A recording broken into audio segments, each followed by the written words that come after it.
രാമൻ്റെ വയസ്സ് 40-ഉം കൃഷ്ണൻ്റെ വയസ്സ് 12-ഉമാണ്.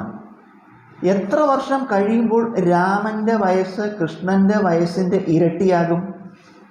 നമ്മൾ ഇപ്പോൾ പിന്നീട് എഴുതുന്നു.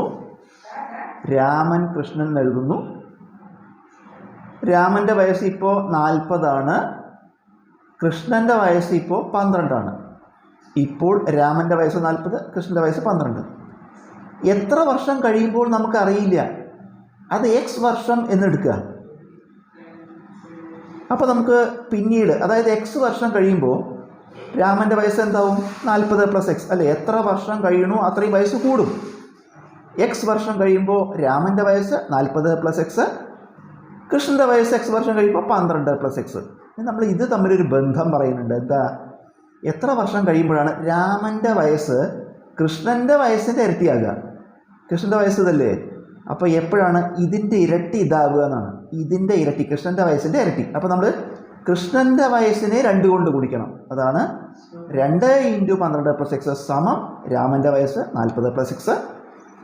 ഇവിടെ 2 കൊണ്ട് 2 ഗുണിക്കണം. 2 × 12 24 + 2 × x 2x സമം 40 + x. എക്സ് ഒരു ഭാഗത്ത്, സംഖ്യകൾ മറുഭാഗത്ത്. ഇവിടെ 2x എഴുതി, +x ഇങ്ങോട്ട് എടുത്തു, -x 2x - x സമം.